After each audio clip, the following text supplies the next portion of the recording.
Hello and welcome to my 7th episode on how to build a computer. And today we're going to be talking about picking out your hard drive.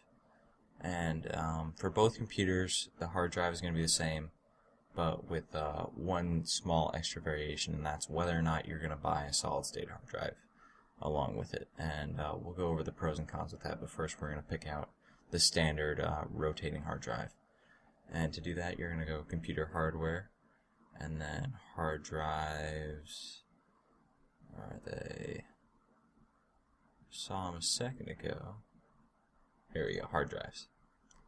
And internal hard drives. And then generally manufacturers, I like Western Digital, but at this point it doesn't really matter. Our motherboards both support 6 gigabit SATA.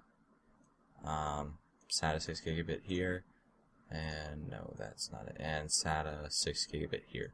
So that's going to be what we're going to want for the interface. For the RPM, you don't really need a very high RPM like 10,000 or 15,000. The IntelliPower is kind of cool, where it switches the RPM based on what you need it for. But generally, I like the 720 RPM hard drive. 3.5 inch is the standard. Manufacturer again will change, and so from here I like to go from best rating. We're gonna want around a terabyte, but I don't want to spend $400 for a terabyte hard drive. It's just not something that I want to do. It's just kind of ridiculous. But it doesn't seem like I have that much of an option. We'll go any. Oh, I didn't select SATA. I select SAS. We want SATA 6 gigabit. And yeah, here we go. So we're gonna find a terabyte hard drive. Again, I want to spend around $100 for my terabyte hard drive. Like, this has a lot of reviews. It's generally pretty good. With 2,000 reviews, you're gonna have some people, just with technology, some that get shipped with dud hard drives, and some that break after a while, but that's just the way it is. Western Digital is the same way. I wouldn't go with a different company just because you think that you might have that problem, but you can up to a different hard drive, like the Western Digital one, but the Samsung works fine, and I wouldn't hesitate going with this one, and I think this is what I'm gonna go with.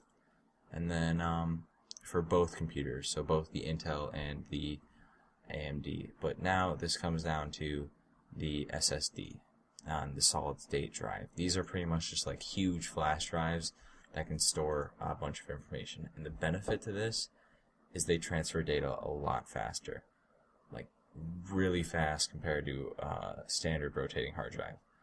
You don't need a lot of space. You don't need 256 gigabytes and to spend a ridiculous amount of money like that. Honestly, like 60 gigabytes, that's going to be enough. You're going to be able to put your operating system on there, and you're going to be able to put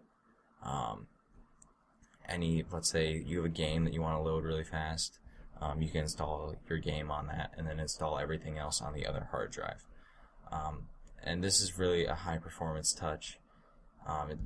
In gaming, you're going to load textures faster. Your like load time is going to be slowed down. Your boot time could slow from 60 seconds to 20 seconds. They are very fast, but the downside of that is they are expensive. So for 60 gigabytes, you're going to $80.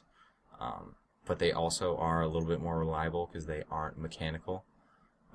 The mechanical hard drives are more likely to break, but and also with a fish tank PC, not that anybody would be making those in their right mind, but you can submerge the solid state drives in mineral oil if you wanted to, which you cannot submerge the rotating hard drives in mineral oil. So you can go through here and pick whichever company you want. Generally, I'm going to go from best rating. Because 64 to $80 isn't really that big a gap to pay for something that's going to be more reliable, because Corsair is a very reliable company, and I think this is the solid state drive that I would choose for a higher end computer with an Intel processor. Or you could throw it in the AMD one too if you want faster boot times. You can mix and match all of this, of course. Just make sure that everything is compatible. And you can do that through the details. It's SATA. Yeah. And so thanks for watching, and come back for another episode.